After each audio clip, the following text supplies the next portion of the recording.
Iniciemos el tema de topografía, donde aprenderemos los términos básicos que nos ayudarán a entender y comunicar los códigos gráficos que definen un plano topográfico. Empecemos por las curvas de nivel o las líneas de contorno. Estas serán las líneas continuas que van ilustrando el perfil del suelo, la forma del terreno, y conectan todos los puntos en un mapa que está en una misma elevación. Entenderemos entonces la elevación por la diferencia de altura que irá teniendo el suelo. Las equivalencias o números que se encuentran sobre algunas de las curvas de nivel responderán a eso, a su altura. En esta imagen podemos ver cómo algunas de estas curvas de nivel, las que nos están mostrando el perfil del suelo, son marcadas con un número. Vemos el número 5800 y 6600, que nos indica en qué altura se encuentra esa línea de contorno, esa curva de nivel. Dependiendo del plano y sus indicaciones, estos estarán en metros, pies o la unidad de medida que se especifique en el documento gráfico.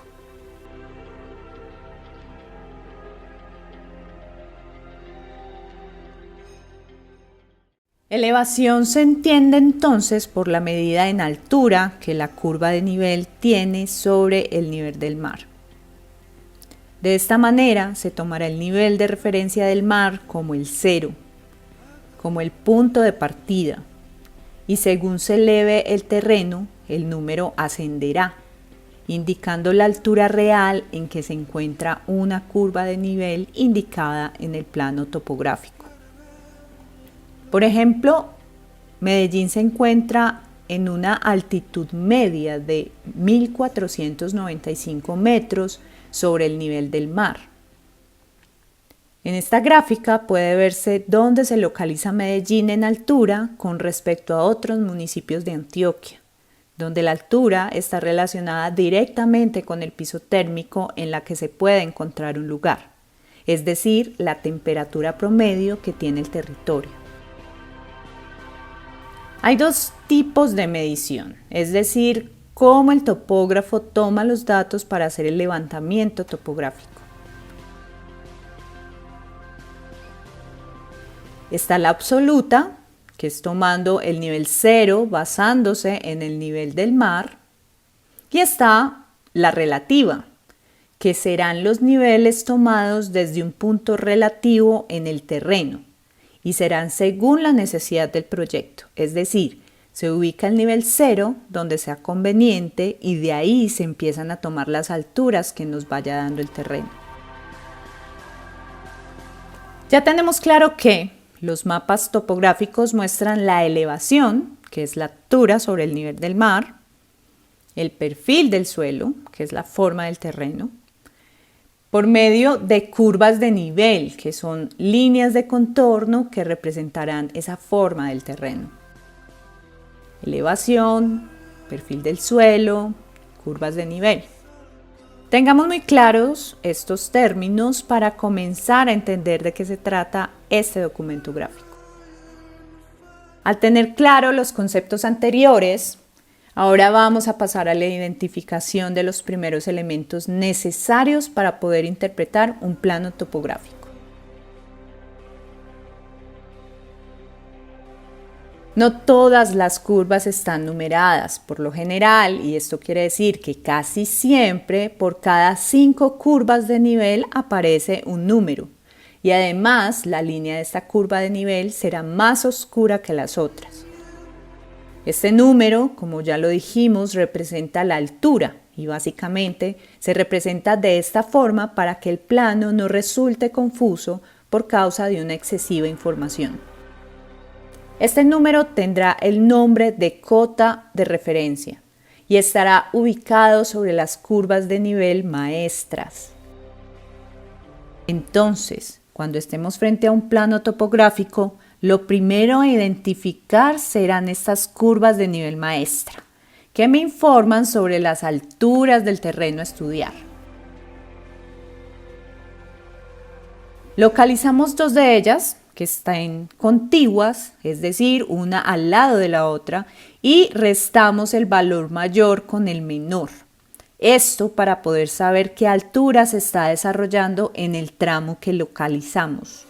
En la imagen podemos identificar dos curvas de nivel maestras contiguas marcadas con las cotas 5.800 y 6.000.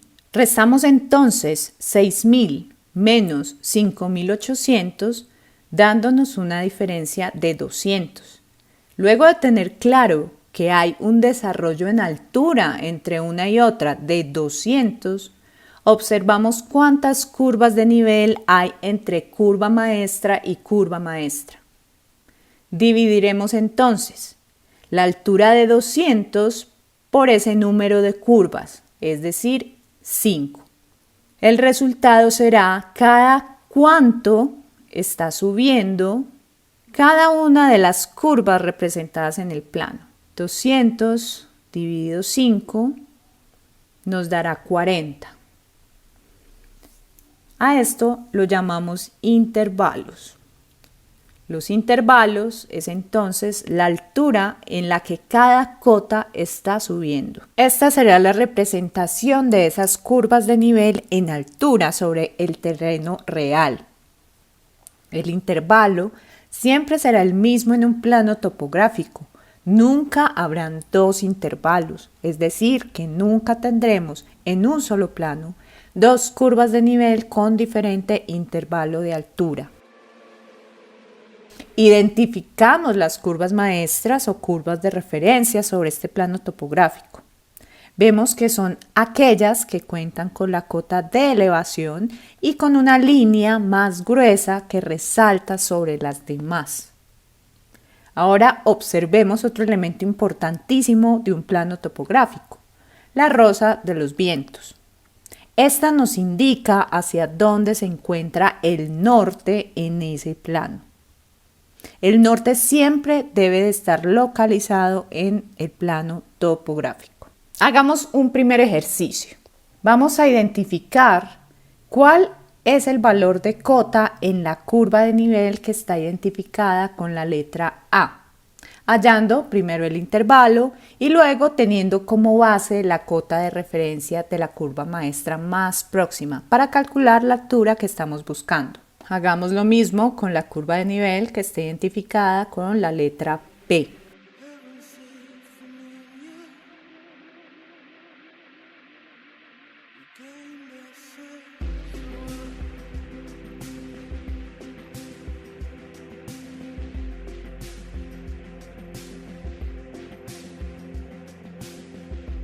Vamos a tener en cuenta las siguientes premisas para interpretar de manera correcta los planos topográficos. Primero, todas las curvas de nivel que veamos en un plano son cerradas. Esto quiere decir que solo se está representando una parte de esa curva. Tampoco se cortan entre sí, lo que significa que no se montan unas sobre otras. Recordemos que las curvas conectan todos los puntos en un mapa que están en la misma elevación.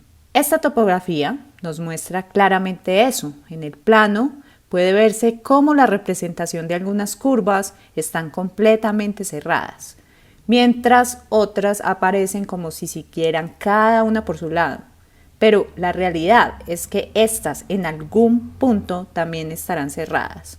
Solo que el fragmento de plano que estamos viendo no permite su representación por la extensión del terreno en la realidad. Segundo, entre más cerca estén las curvas de nivel, más pendiente tendrá el suelo, es decir, que el ángulo del terreno será más pronunciado y a medida que veamos que estas curvas están separándose, significará que esa inclinación irá disminuyendo. Cuando veamos curvas con una distancia considerable entre ellas, pues estaremos hablando de valles y llanuras.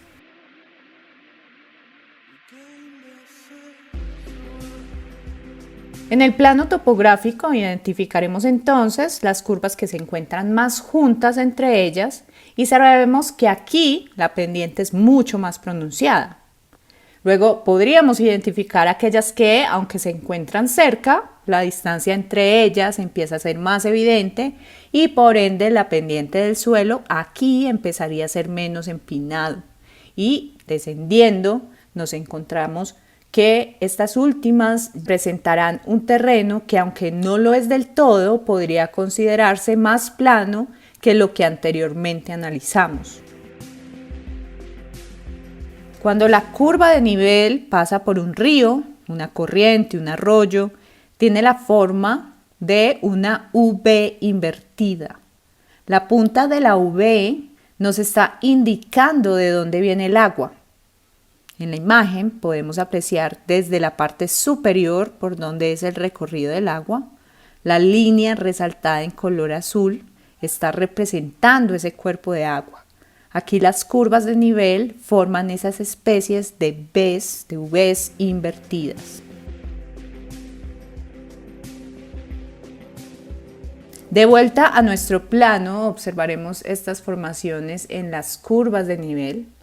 Si en el terreno existen estos cuerpos de agua, estarán representados con una línea que los atraviesa. Hay otras formaciones con formas más cóncava, donde no podemos leer claramente la V invertida, pero que igual nos está indicando que por ahí bajará agua en tiempos de lluvias. Estos son una especie de desagües naturales y en topografía se les llama vaguadas, indicadas en línea azul. La dirección del flujo de agua, es decir, hacia dónde se mueve, será determinada, o ya bien sea teniendo en cuenta la punta de la V invertida, en donde nos indicará de dónde nace el agua, o también considerando la dirección de las cotas de elevación, hacia dónde desciende su número. Cuando el plano localiza mares o lagos, será mucho más fácil conocer la dirección del flujo del agua, ya que todos desembocarían a estos grandes cuerpos de agua.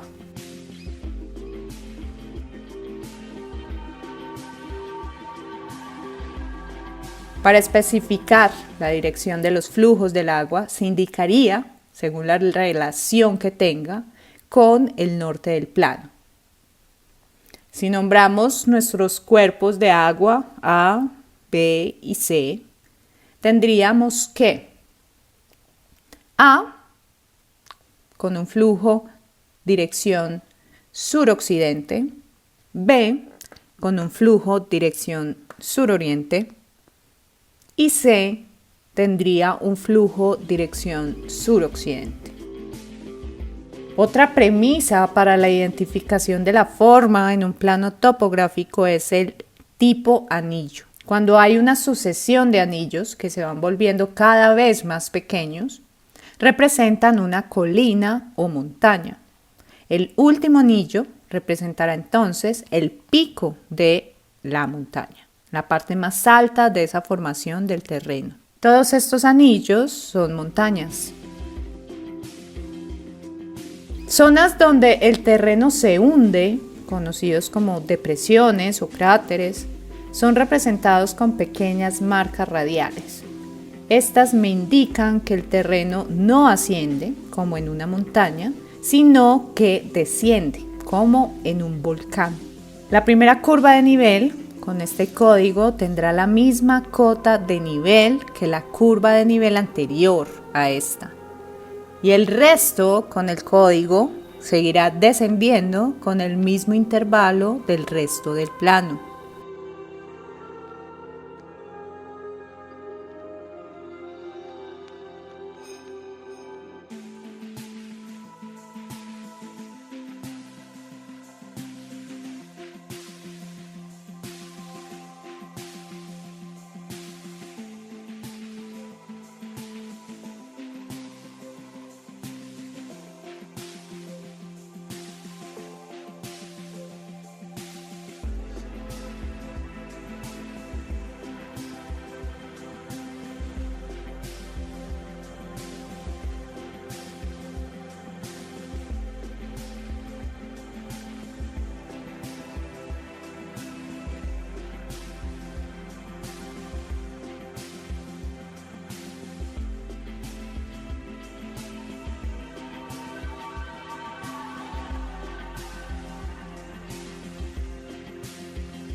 eso es todo, amigos.